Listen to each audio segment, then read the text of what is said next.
Welcome back. Now we're going to continue to celebrate 75 years of newsmaking here on the SABC. And today we take a journey to the inner workings of the South African Broadcasting Corporation. This is during a time of political turbulence, but also transformation and newsroom integrity. Mathatha Tsedu, of course, served as a respected journalist, donned many hats, including that of Deputy Head of News at the SABC, having played a crucial role at the SABC during a defining era. And now joins us virtually this morning to reflect on his tenure. On that note, Mr. Tsedu, good morning. Welcome. Thanks for joining us. Well, welcome home, I should say. Sure. Thank you. Morning to you too. Thank you. I mean, you were part of this, the new era of public broadcasting. And I wonder if you could reflect on what it really meant to tell the South African story, particularly during crucial times. What was the newsroom atmosphere like at the SABC when you joined as Deputy News Editor? Well, I came into the SABC from print.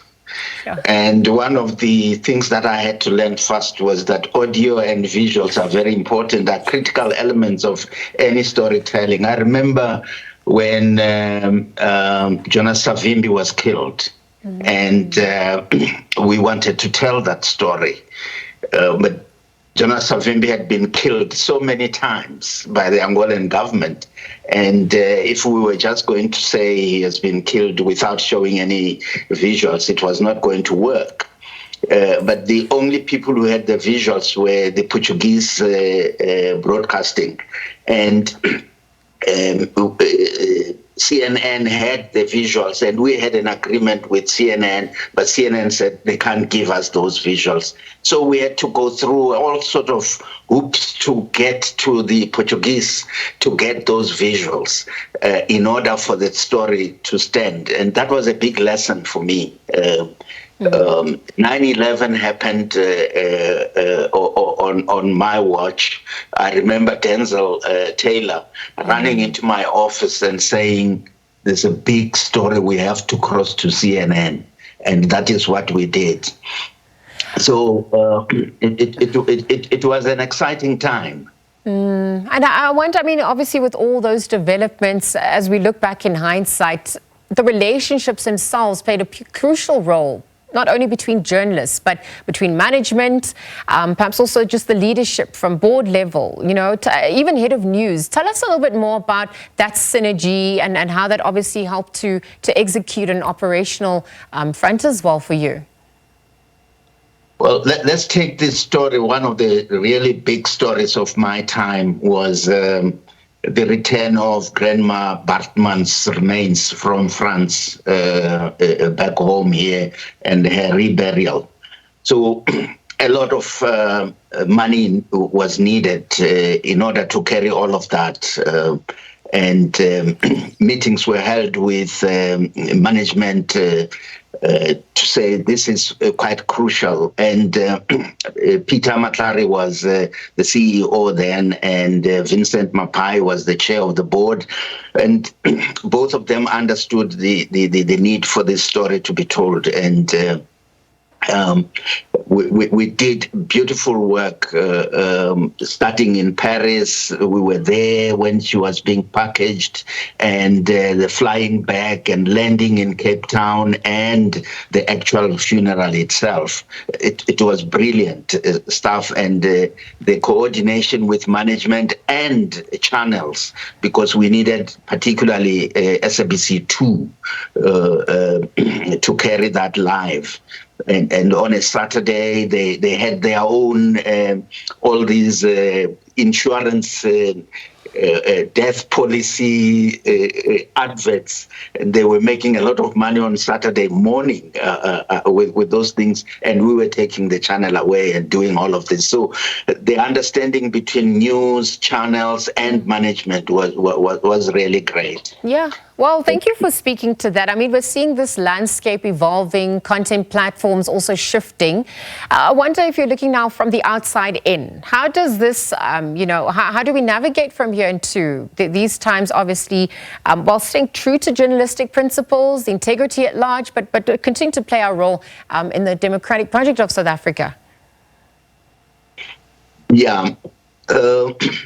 It's quite important to have somebody at GC level who understands the need for news to be independent and to have integrity. I'll give you an example. During that time,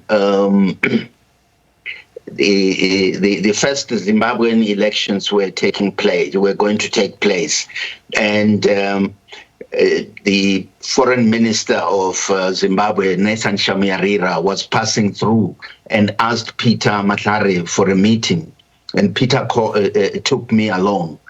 And when we got to this meeting, his point was really that we as the SABC were the most watched in Zimbabwe, and we shouldn't be giving the MDC any coverage at all. They are an imperialist agent and all of that. Peter said, Mathatha, he's talking to you.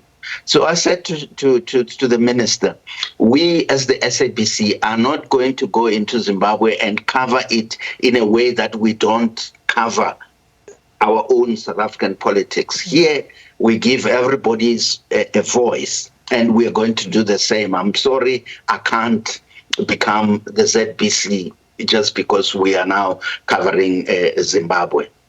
Well, obviously, I know there's so many highlights and many more stories about challenges, but also triumphs, and obviously time being a scarce resource. I just want to wrap up, but really just look at, where to from here. If we're looking at how it's also shaped your own journey. I mean, from the SABC, we know your journey in print as well, with SANIF. Tell us a little bit more about how that's helped to shape your later work and where to from here as well for you. I started off as a freelance up in Limpopo. It was called the Northern Transvaal then. And the stories were filed from public phones, and you would do what was called reverse touch call. In today's language, it would be, please call me. Okay, Yeah. Thank you for that. Yeah, and I grew from there to bureau chief and political editor, investigations editor during the time of the violence. And all of that helped me to understand the true South African story, from the rural beginning into the metropolis and the national politics and parliament and all of that. So eventually I ended up back at the SABC as a board member when the SABC was almost on its knees. And the mission was really as an interim board to save the SABC. And that is really what we did at that time. We were working there almost like we were the executive. We were there every day. We fired a lot of top people who were corrupt. And the reason why you're still there today doing this interview is partly because of the kind of work that was done during those 6 to 8 months of the interim board. And I mean, that journey continues. Thank you for joining us and for those reflections. I know that the baton has been handed over. It's an important part in our democratic project for South Africa. And thank you for playing your role as well. Mr. Tsedu, Mathatha Tsedu this morning, former deputy news editor at the SABC, of course, joining in on that conversation, reflecting on 75 years of newsmaking, looking at the highs, the lows, and of course, how we continue to make headlines. Voted best brand also for this year. Well, we'll leave that conversation there.